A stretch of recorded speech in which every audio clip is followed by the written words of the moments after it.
And we're live.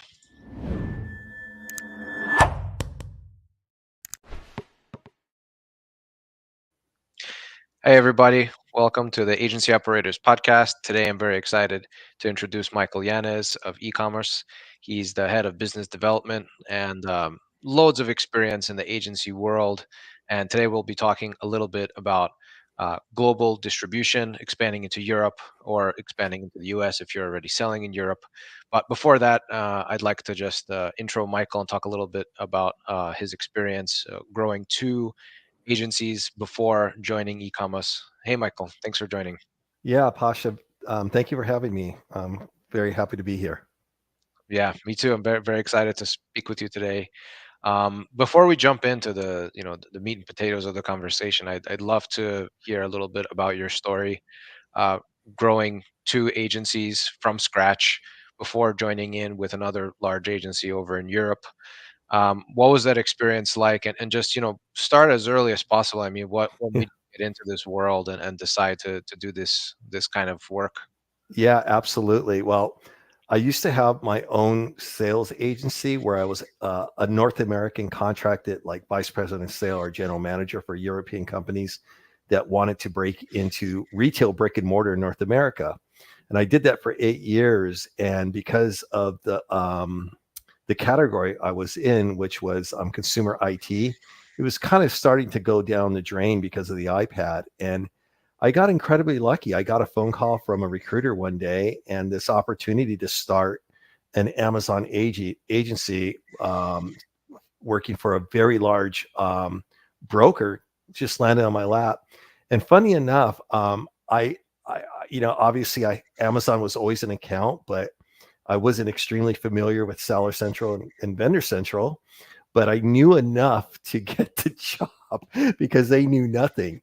And I literally just flew right in. I was the first person doing everything myself. I opened up a seller account, started convincing brands that to allow me to sell their products on our account, and it blew up. I just learned on the job and kind of became a somewhat expert on the 1P and 3P portals. And then we started hiring people, and we were a little bit, I was a little bit lucky in that the the corporate parent company would feed me some leads, and some of them were like as seen on TV brands and so on.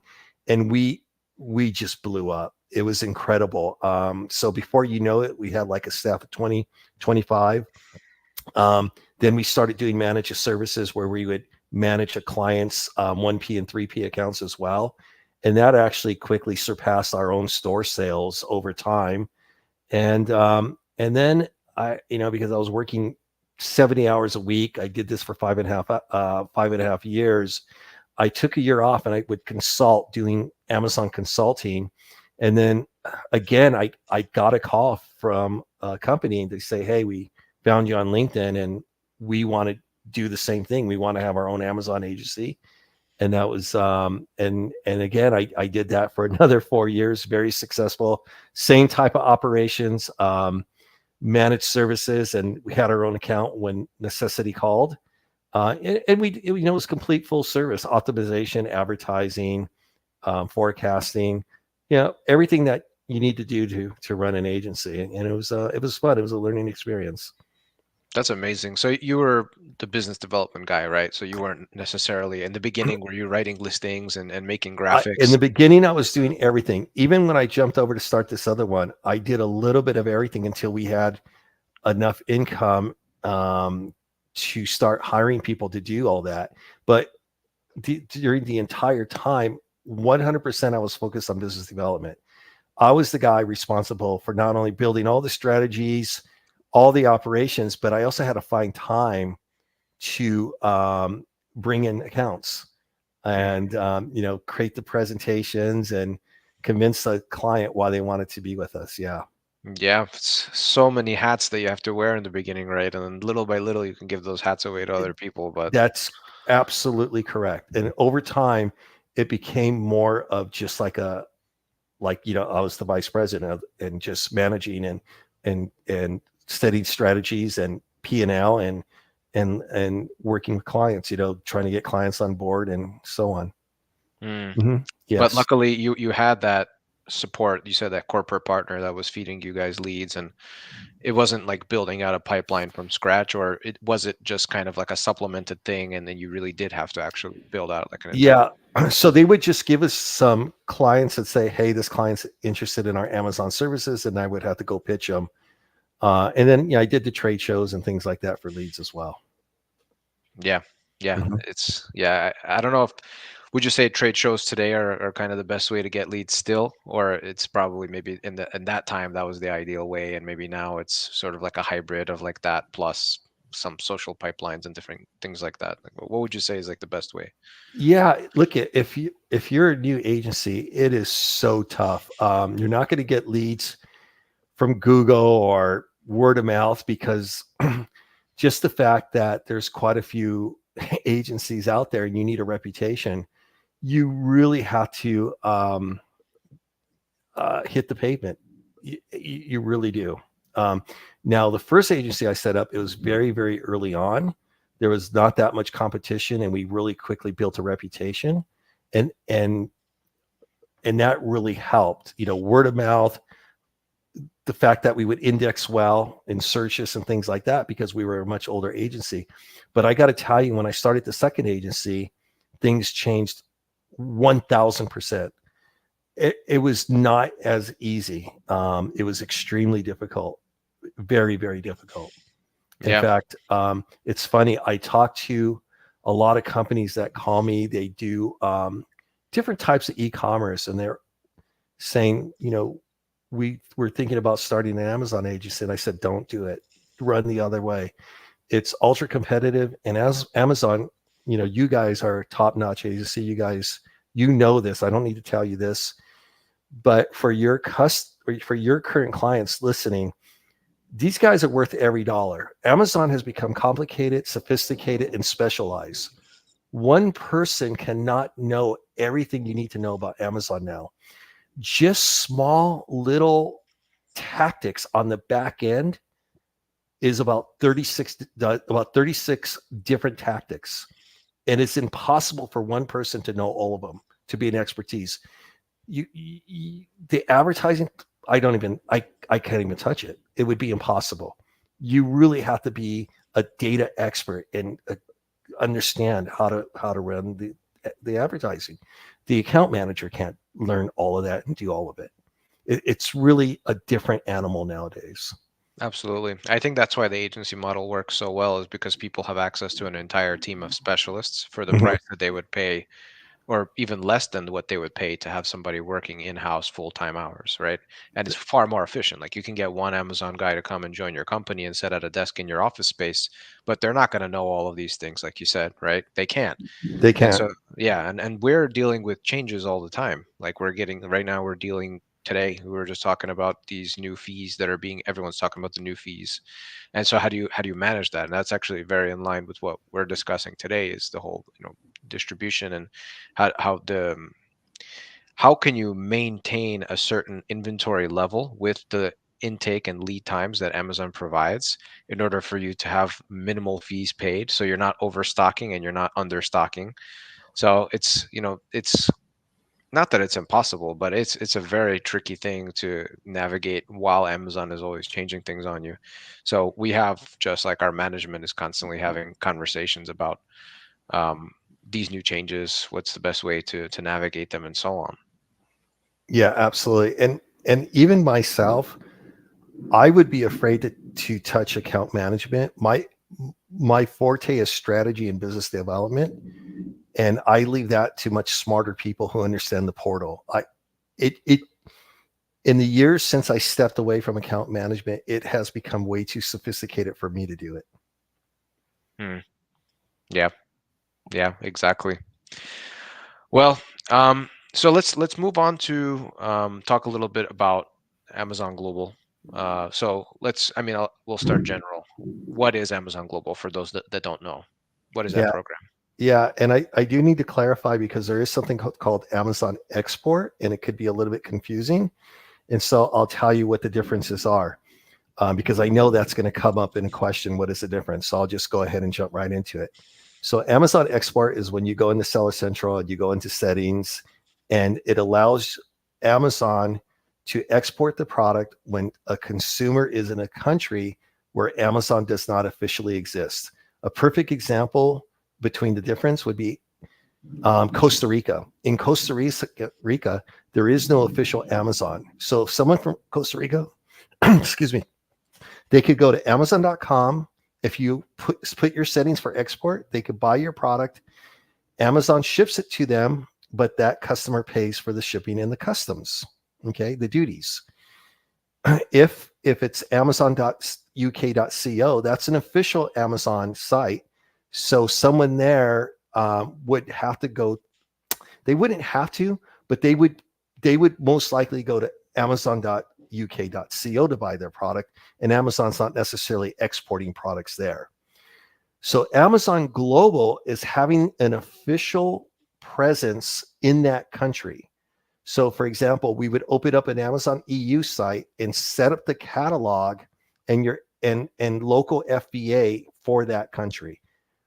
And then someone in the UK would just go to their local Amazon site and buy the product just like they would an American buying from Amazon.com. And that's the difference. Got it. So Amazon X or Amazon Global, you would have to set up a VAT and do all the registration in that marketplace, send Yep. inventory to their warehouses, So and I would that's the love to jump difference. into the operations and all the prep work that, because that's going to be the next set of questions from your listeners, right? Well, what does that entail? I made it sound simple, and it really is kind of simple in one respect, because if you start comparing time and money versus creating your own distribution model, whether it's direct to consumer or the wholesale, as an international company in another country, it's very timely, very expensive. Amazon cuts all of this, not probably by 75% in terms of time to market and costs. So here's what you would need to know. I'll give you, to the best of my ability, as much information as I can and what it would tail, and maybe even some costs involved. First and foremost, it is always our recommendation that you open up a completely separate EU account. And the reason being is because, as you know, with Amazon, if one thing goes wrong here, it's going to shut everything down, right? So you want to keep those two things separate. And just in general, it's going to be a lot easier for you to manage. So once you open up your EU account, like in North America, you could do Canada and Mexico. It's the same thing over there. You could do the UK, Germany, France, Italy, anywhere Amazon has an entity. And there's quite a few just off the top of my head. The UK, Germany, France, we call the big three. Switzerland, the Netherlands, Belgium, Italy, Spain, and I might be like Poland, and I might be missing one other. So once you set it up there, now let's talk about VAT, compliance, and logistics. It is our recommendation, just like you would do in North America, where you have a warehouse, so you could kind of control your forecasting, and you control the cost of your cost structure in FBA, where you don't have too much product, right? And too much product, you get penalized, right? And forecasting is not easy. You don't want to ship an entire container into Amazon UK.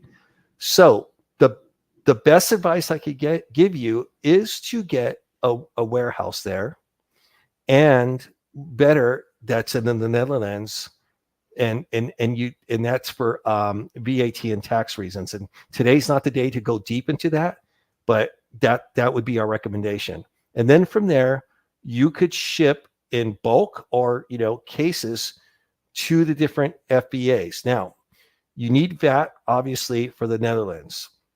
And how it works is that, and if you don't know what VAT is, it's value added tax, and that's, each country has a VAT. So if you want to sell product in Germany, meaning that the product is an FBA at Germany, you would need to get VAT for Germany as well. Okay. So the other thing, and before I start really talking about FBA and selling to different countries, Let me talk about compliance.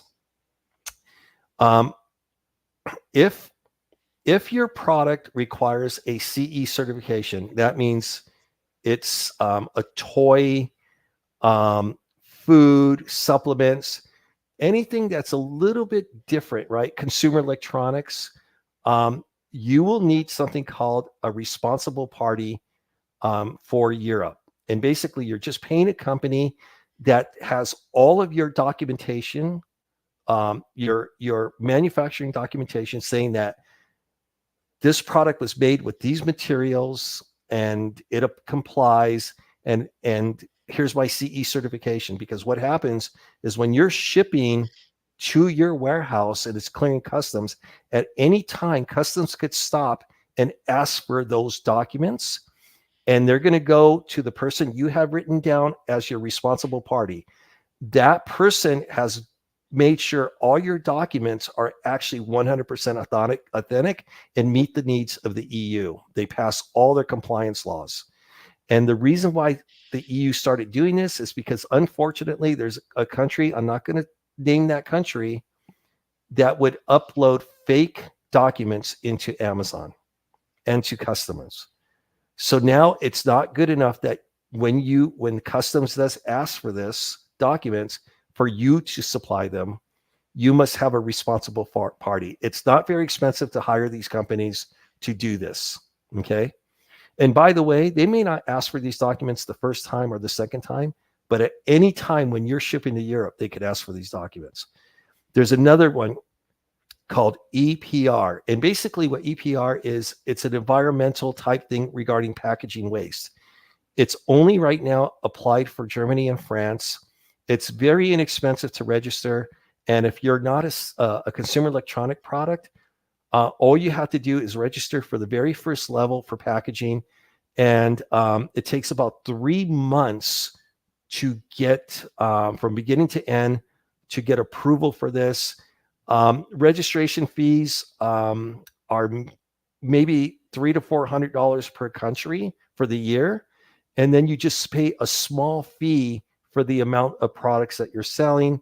It's a very, very tiny fee, but you do have to go through this process. And what it applies to is just packaging waste. They depending on how big and how much packaging your product is, determines the cost that they're going to charge you. So what they're trying to encourage is to use less packaging, and also for them to spend that money for recycling and making the environment better. Okay. Now let's talk about that. So like I said, each country where you want to have physical product in, you will have to get VAT. Now, the question we always get asked, well, okay, what about if we just do Germany because it's pretty central? Can someone in France or Italy buy the product? Yes. And that's one of the beautiful things about Europe is a couple of things. First, most people don't know that all of continental Europe, the population is double the American population. Number two, by percentage, Amazon EU is growing quicker than Amazon US. And here's one of the most coolest facts. Only 2% of US sellers are selling in Europe. And I'm not saying that your advertising ACOS is going to be considerably less. It is still very competitive, but compared to the US, it's a little bit friendly environment in terms of competition. So you got your product sitting at FBA in Germany. Yes, someone in Italy could buy it. Now, can they, if they're FBA in Italy and that product is not sitting in Italy and they see it in Germany, do they get Prime? The answer could be yes and no, depending on the distance and the price of the product. There's so many variables, and today's not the day to get into those variables because I know I'm going to screw that up. But our philosophy is that there's 3 countries, right? UK, France, and Germany that are the big 3. If you're going to do the time and cost to get into Europe, guys, just get VAT for those 3 countries. Put your product in FBA in those 3 countries, right? You already have that cost and expense to get that warehouse, to get product there, do everything that you're doing. It's not that much more expensive to get VAT in these other countries. And just to be clear, if it's sitting in Germany and you get VAT and open the accounts in Italy, France, and Spain, you don't need to do anything else logistically, right? Oh, you don't It's even need shipping. you wouldn't even need Italy and VAT in Italy and Spain only if you want FBA product in the local FBA warehouse in that country. So you could just keep it in Germany and allow all of continental Europe from pulling from there. What I'm saying is that if they're a prime member in Italy, they can't take advantage necessarily of the prime when they buy it from Germany, only when the product is sitting in Italy. If you want it to sit in Italy, then you have to get that in Italy. Okay. So you would have to ship to every local fulfillment center Yes, manually. That's not like they don't do FC transfers like they do domestically here in the US, right? They don't manage that for you. they do. So, like, let's say I'm in France and I'm like very close to that FBA warehouse in Germany, right? And I see the product, I buy it from Germany, and I'm a Prime member. If the product, depending on the price and the distance, you still may qualify for that Prime, and it gets within 2 days free shipping.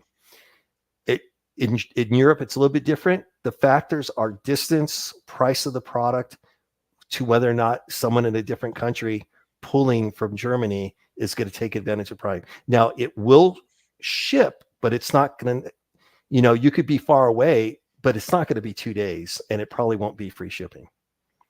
Yeah, makes sense. Yeah. And if you want to be listed in every marketplace, you'll have to translate the content over, right? If you have infographics, then you'll have to make those edits. So every single marketplace requires their own SEO research, their own, and the PPC is the same thing, right? Different Yes, you have keywords, to do different it. languages. If you want to do it right, you have to take the time. That's such a great question. I'm glad you brought that up. So, the biggest mistake we see people make is they think they could use AI to translate into English, into Italian, Germany, and so on. Huge mistake. The Europeans are extremely particular. In the US, you have these crazy titles, they're 5 sentences long, Hmm. and it's all about optimization. The American public says, oh, it's Prime, great reviews, pretty good price. Click, I'm going to buy it. That doesn't happen in Europe. You have to take the time to understand the cultural differences in Europe. But in general, number one, it has to be done by a native speaker. Okay. Number two, you have to know what the countries want. And I'll give you a great example. In Germany, they want technical jargon, marketing language. In the Latin countries, it could be more flowery marketing languages. Okay. But you also have to do SEO keywords, and you have to know how to use those tools for each one of those countries, because the keywords and key phrases, etc., for organic optimization will be different for each country. That's right. And I'm willing to bet that this is one way that you could really get ahead of competition. Because if you're coming with that kind of mentality, then I'm going to optimize for keywords and I'm going to optimize for localized understanding the cultural, kind of aspects. And you're making content for every marketplace using that type of approach. I bet that most sellers are not using that type of approach. They're maybe, you know, just syndicating from whatever other, local website or something like that. So yes, they might be selling the product, but you're coming at it really looking at it in the same way that you might be looking at Amazon US. Yeah, And very granular. yeah, So just like logistics, if you're going to take the time and cost to go to Europe, pay the little bit more to get VAT, UK, France, and Germany, and have your product at the local FBA warehouses in those countries. makes sense. So I do have one thing that kind of comes up as an objection a lot. I've been I guess I'm guilty of saying this maybe some years back myself as a seller. And I say, okay, VAT, the extra export costs to send to Europe, storage fees. Okay, you're saving a little bit by not over shipping to Amazon's warehouse, but you still have to, send enough that it's worth it. Yes. Then you have VAT, right, which is a type of double taxation essentially. So you either have to have higher prices in Europe or you keep the same price so you can be competitive, but your margin is far thinner than it is in the US. Wouldn't it make more sense to take that additional investment in time and just put it into, say, TikTok ads in the US and not have to, have like an entire new setup? What are the advantages of reinvesting into your business by expanding to Europe versus keeping it domestically and just expanding your social media or getting on Walmart or doing something like that? That's a great question. And I think, like anything else, um, you probably want to do some basic analysis of the competition in the European countries that you want to go into to make sure that you can be competitive. Um, and and also, like, this is what agencies are for. We could do that analysis for you before you go in there. We could help you with taking some baby steps, but overall, I think a lot of people have that same mentality, and that's why only a very small portion of U.S. sellers are in Europe. And I think that, look at, if you have incredible, if you could compete on the US marketplace, that tells me you have control over cost, you know how to market, you know how to be competitive. That same formula is going to be very, very powerful in Europe. And if you could do it in the US, you should pretty feel confident that those Europeans are have the same cost structure as you do. And and you look at, if the product is made overseas, they're going to have the same, almost the same cost structure as you do. So you should be able to be quite competitive. Yep. Yep. I think the same way. I mean, it's an analysis, and you kind of have to make a decision. But as you said, I mean, there's such a small portion of U.S. sellers over there because of there's like anything, there's a huge barrier to entry, and yeah, I mean, you have to make the decision ultimately for yourself. But we've seen amazing results for our clients doing that type of expansion. Sometimes there is an additional element of brand awareness that needs to be gained. So we would use things like DSP or building more like kind of category targeting campaigns to do that type of exposure and get people aware. Because if you're coming in with an innovation versus coming in as a competitor, it's a very different story. Correct. So I did actually want to pivot into another question, the whole Brexit thing. Hmm. So there's something called the EU5 or right, they call it, and so that's like the main European countries. But I don't know, is the UK a part of that term? Okay. So there's a very big kind of because of Brexit, as I understand it, there's you can't just like send into the UK and sell in Germany. It doesn't work like that, right? No. Yeah. And that's why we say to set it up in the Netherlands. And I'm not a tax VAT expert, but it's my understanding that obviously you're going to pay a duty to get the product into the Netherlands, right? Now, once it's in the EU and you ship to Germany, there's no additional duties. Now, the UK is my understanding, but I just heard something slightly different recently, and I haven't yet to get clarification prior to today's webinar, and I do apologize for that. But my understanding prior is that you didn't have to pay customs a second time if you are shipping from the Netherlands to the UK. But I do need to get that verified. So that's why we had always said, go to the Netherlands. But it is possible now that since Brexit, that there is a second duties that you would have to pay. And of course, you would have to get VAT, to have products sitting at the FBA warehouse in the UK. But other than that, there's no other barriers. So the approach is like this: you send your inventory into a 3PL of choice. You just kind of you ask around, you find them, or Yeah, some. and we could recommend one to you, but yes. Okay, that's good. That's helpful. So anybody who wants to know, reach out to Mike. Um, you send it over to a 3PL, and then from there you're scheduling all of the distribution individually to each territory, and it's fine to ship it from the Netherlands. There's a potential second VAT that you get hit with sending into the UK, but the other territories there is none, right? You can, without an issue. And then for every single country, you need to file the VAT registration and you have to file the compliance registration. Great question. Yes. So just to clarify, VAT, if you want FBA inventory in that country, if not, you don't need to. And EPR is for France and Germany only at this point. Um, Compliance is having that responsible party for all your manufacturing documents, and then the SC certificates, depending on the category. Those categories are baby products, supplements, uh, anything that's going to, like touch your skin, consumer electronics. You would have to have all of those. You have to get the European ECE certification, and that little stamp has to be on your packaging, and you have all the documents registered with your responsible party. Hmm. Okay. And there are services out there, I'm sure, that do all of this in-house, right? Yeah, so we will help you, for example, with VAT and ERP, and then we can recommend a responsible party company. So, I mean, in that way, something that seems kind of complex and multifaceted becomes pretty straightforward, right? We would take a lot of that work right off of your plate, correct? Because we've been doing it for years. Amazing.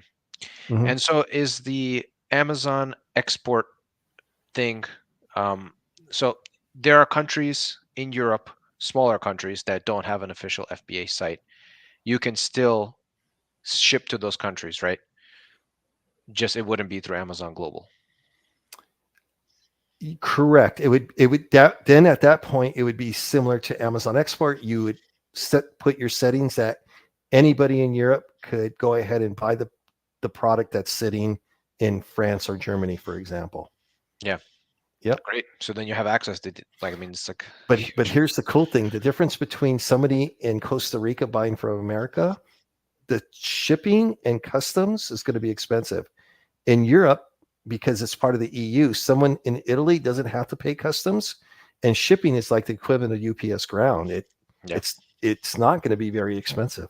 Yeah. Yeah. You can almost look at Europe the way it works, like our states, right? It's like they're It's so like our close. states.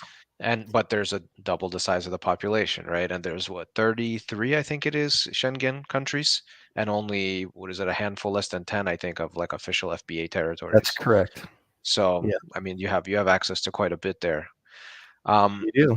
so what about the other way around? Like for anybody who's watching who might be already selling in Europe, they live in Europe. They started there, but they're saying to themselves, "Oh, I don't know how to sell in the US? Do I have to register an LLC as like an entity in the US, but I'm not a citizen there? Like, is it, how does somebody start that process?" Pasha, can before I answer that question, something came to my mind about one thing I see about Europe that I do want to educate people on to be aware of. Please. Even if you don't want to go to Europe, what I highly recommend, if you're a top seller on Amazon, do a search on amazon.de, amazon.fr, and amazon.uk.co for your brand name, because what we see is the best sellers in the US when those companies are not selling in Europe with their own account. Savvy people will name their product based on the top selling brands in the US. So when you're Wow. typing on amazon.de, literally they steal everything. And it's just, they just find some product, they source it somewhere and they kind of make it look like the US version and they call it the same name and everything. So at a minimum, start thinking of, the thing about brand registry, you don't need a trademark for every country you want to sell in Europe. The brand registry moves over, minus the power of fighting counterfeits. So if I could give some advice, if you're a top product in the US, really start thinking to get your trademarks for every country, the larger European countries, to protect that trademark. So that's a very good, actually, point. So, but before we enter the whole moving to US from Europe thing, that's actually something that I wanted clarity about too, which is trademarking and getting brand registry and all of that. Mhm. So how many you have to register in every single country to get that trademark, or is there like a like a European trademark that will give you Every registry every country. Yeah. So individually? like I said, if it's not, if people are not stealing your brand name and you feel confident they never will, you and you don't care about the counterfeiting, you could use your US trademark to take advantage of brand registry, the A plus page and brand Mm. store, right? But if counterfeiting is a problem, then I highly recommend you get trademarks for those countries. So if you want to fight those guys, you'll need a trademark. But Hmm. if you don't have anybody like that, let's say you're not a huge name and people Hmm. are not doing that type of thing, then you can still get access to brand registry through Hmm. your US trademark. Hmm. Okay. Yeah, Not bad. not bad. Yeah. Yeah, yeah. And then your question regarding going into the US, oh my gosh, it's infinitely easier. Oh, Um, it's so easy. I mean, in the US, except, there's, as you don't need to become a US entity, you, which means you don't have to do any kind of tax registration or anything like that. The only time you do is there's 5 states where your sales in those individual states are something like more than $150,000 a year. Then you will have to get your US, you know, like an LLC, and then start doing your tax stuff. But other than that, um, I recommend a 3PL. You get set up your US account, and um, oh, and look at, be well financed. You, I don't need to tell you, it's uber competitive. You're going to have to invest, right. Yeah. but it's a lot easier. Yeah. You're gonna have to invest, but I mean, I suppose in Europe it's the same. If you have a European product Yes, you will that have to is, invest. it's some European products are very superior. I mean, you don't find things like that in the US all the time. Our market is pretty robust, but there are some things like I can think of, coming from places like Germany and Italy and Spain that produce really amazing products, and we don't really have much access to that in the US. And so I imagine that European brands coming over here could be successful if they come at it in the right way. That's Uh, 100%. And that's why, you exist, and that's why we exist. right. Yeah, and we've been doing a lot of these analysis recently too, on in both sides. What is the opportunity for a European brand coming into the US, and sometimes I, it's great. yeah. Oh, absolutely. I mean, what, 50% of all e-commerce is on Amazon, and it's a monster, and there's money to be made on it. It makes total sense to come to the US as a European brand. Anything that you see brands getting wrong in this whole process? I mean, let's say the clients that work with you guys, they'll work with you to get the VAT, the all the registrations that they need. They send their products over to the Netherlands. Is there something that they kind of miss in this whole process?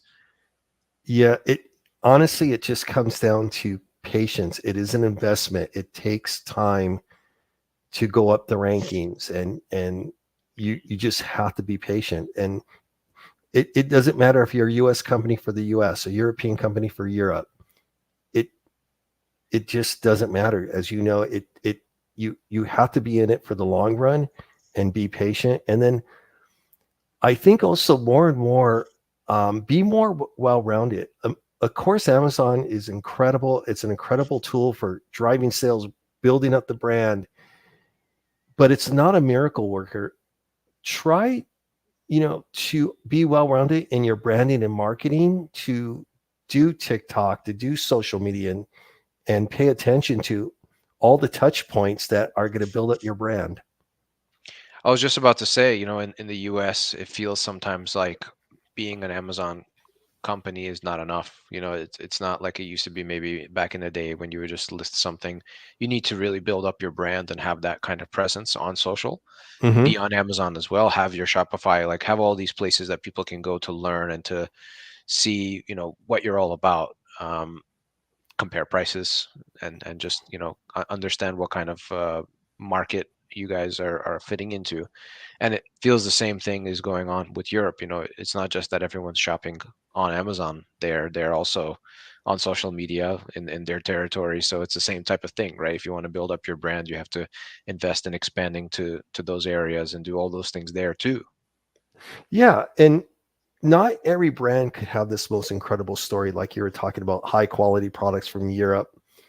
Maybe it's handmade or this incredible Spanish leather, whatever it may be, right? Or it's super eco-friendly, carbon neutral products, which we have this beauty brand that's carbon neutral, which is incredible, right? They You have a story to tell. Not every company has that luxury. So you have to make up the difference by really having all the touch points, and you name them all.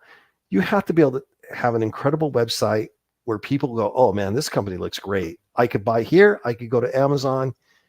And then so many consumers also want to look at social media. What are they learn about the product first, maybe on Instagram, and then they go to the different places before they make a buying decision. So you have to have all your ducks in a row, and be extremely well rounded in your marketing. Yeah, people go to social for a connection, but also to see if this is actually like a real company and are they doing what they're saying, because there's all types of weird things that go on in the background and we don't really know who we're buying from, or what they're saying on a listing is actually representative of the truth, because there's no third party auditing. But if you see that there's real people behind it and they really stand for something, then I feel like people connect to that brand more and they're willing to buy from that brand more, especially the younger generations, and especially if we're talking about higher quality products, maybe products that cost more money. Maybe 5, 7 years ago, coming on Amazon, most people are looking for the best deal, right? It's like a deals place, and it's like, looking for good prices and things like that. But I feel with the whole branding element, people are willing to spend more money on the same type of product if they know that the company stands for something and it's clear to them what makes that brand more premium. And being carbon neutral, the environmental thing, sustainability is becoming more prominent. People are understanding that it's a real thing, and why should you spend a little bit more money to get something that does have that type of environmental impact or reduces environmental impact. So yeah, I mean, it's just it's the convenience that we provide to our buyers to be on Amazon, but also to exist in all these other places and educate them on who we are. Yeah, and in many respects, your questions is a loaded question, because the answer could go on and on. But in its most simplest form, in terms of answering, is that if you don't have a story to tell about your brand, you better come up with one.